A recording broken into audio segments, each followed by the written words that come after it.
Hello friends, myself Sonia John, Assistant Professor working in Biryani Institute of Science and Management. Today we are going to deal the topic regarding breast cancer. So first we move on to the introduction. Introduction. Breast cancer refers to a group of malignant disease that commonly occurs in the female breast and infrequently in the male breast. That is, mainly the breast cancer occurs in the female persons, and frequently what occurs, it occurs in the female patients, but it also occurs in male patients infrequently. That is the introduction for the breast cancer. Breast cancer, we know that there will be malignancies and there will be multiplications of the cells. So in breast cancer, what happens, in the breast the cells will be multiplied or there will be malignancy occurs and the tumor forms will be of malignancies. So next we move on to the incidence. Incidence, 1 in every 8 women, that is, if we are looking at the population, we can watch that 1 in every 8 women there will be breast cancer. Next is between the age group 15 to 54 years, that is, we can find breast cancer in the age group between 15 to 54 years. Next is it is the second leading cause for the death. That is, due to breast cancer, the person may be affected, there will be malignancies of the tumor and the person may have breast cancer, and if prognosis doesn't occur in the later stages, it is the second cause for leading death of the patient. Next we move on to the etiology. First etiology, we can see that it is unknown. We cannot make out what is the main cause for the breast cancer. Second is genetic alteration, that is mutation or alteration of the genes. Because of that, this breast cancer can occur. Next we move on to the risk factors. Risk factors, first is the gender, woman. As I have told already in the introduction that women are, or female breasts are frequently than those of male. So in gender also, women is at a high risk of getting breast cancer. Second we move on to the risk factor, that is age, that is increased age. What happens in increased age, there will be loss of hormone system and there will be disturbance of hormones, and because of that what happens with the increased age, there is a risk for getting breast cancer. Next we move on to the next risk factor, that is socio-economic status. Socio-economic status, we know that there are persons who are in with low economic status, they are from middle class families and also from high class families, and under that mainly the persons in socio-economic status, the patients, the person who are having high economic status, okay, so they are prone to get breast cancer. Next, age at the first full-term pregnancy, that is older than 30 years. What happens when the person consumes or when she conceives after 30 years, there are the chances of hormonal disturbances, and because of that what happens, the person, if she is getting pregnant after 30 years, first time when she is getting pregnant after 30 years, there is a high risk for breast cancer. Next, menstrual history. Menstrual history related to menarche and after to late menopause. If menarche, if it is before 12 years, that is menarche should be attained at the age of 12 years, and if it is not attained at 12 years and it is attained before 12 years, then this person is got a risk for breast cancer. Same way in 50 years late, that is after menopause.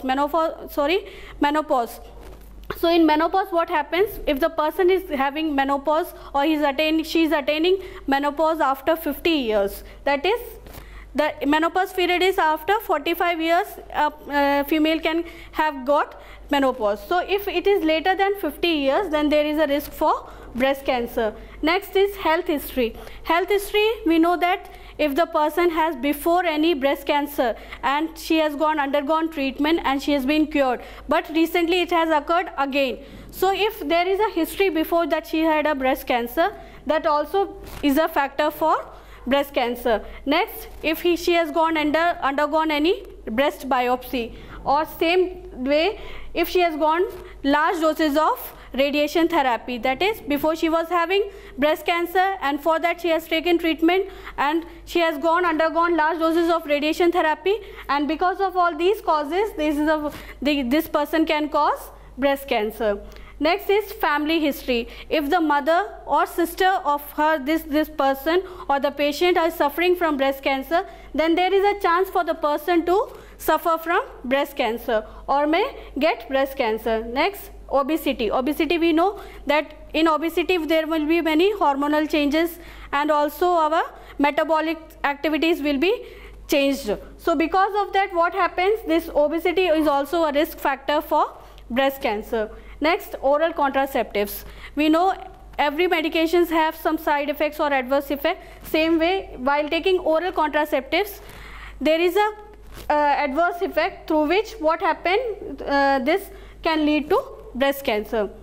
Next, hormonal replacement therapy. These are all same like that, like we are taking the medication, similarly what happens, there may be some or other side effects which can cause to breast cancer. Then daily intake of alcohol. Daily intake of alcohol, what happens, the person is consuming over consumption of alcohol. So what all the person's cells will be disturbed, and they may be because of the cells may be disturbed, so what happens, that cells may be destroyed and there will be tumor formation or lump formation, and which can lead to breast cancer. Next, we move on to the clinical manifestations. First, the mass is usually painless, non-tender, hard, irregular in shape and non-mobile. That is, we find the mass which is usually painless. When we touch, there is no pain, and it will be non-tender. While touching, it will be hard, and it will be irregular in shape, and it will be non-mobile. That is, it will not move. Second is that nipple discharge and retraction, edema, peeled orange skin, dimpling may be present. That is, from the nipples there will be discharge may be present. Next, retraction, that is, it will come backwards. And edema we know, if there is any fluid accumulation, there will be edema. And peeled orange skin, the skin will be like peeled orange skin, and there will be dimpling over the skin may be present. Next, the manifestation is that a palpable mass. When we palpate, we can find that there is a mass or lump. Next, clinical manifestation is metastasis to the skin. That is, the skin, when we see that the skin, the cells through the skin will be multiplied. So there will be metastasis to the skin. Next, we can move on to the clinical stage. There are 4 stages: stage 1, stage 2, stage 3 and stage 4. First, we move on to the first stage. Stage first, that is, it will be 2 centimeter. That is, the tumor will be metastasis up to 2 centimeter. In stage 2, it will be spread up to 5 centimeter or axillary lymph node. That is, when we measure, it will be 5 centimeter and it will spread to the axillary lymph node. Third stage, it will be 5 centimeter and it will spread to the skin and the lymph node. That is, the tumor will be spread 5 centimeter and it will be spread to the skin and also to the lymph node. Next, stage 4. Stage 4, there will be distant metastasis to the bone. That is, there will be different multiplications of the cells and again it will transfer to the bones. Next, we move on to the diagnostic evaluations. First, we do history collection. That is, anything or any disease, first we will collect the history from the patient and the party. So, first we will collect the history from the patient. Second, physical examination. We will palpate, auscultate. There are various techniques of palpating and do the physical examination. So through that all techniques, we will examine the patient and we will do the physical examination. Third is biopsy. We will take the tissue from the side and we will give it for biopsy to know the cancerous growth. Next is cytological examination. We will do all the cytological examination. Next, mammogram. Mammogram will be conducted.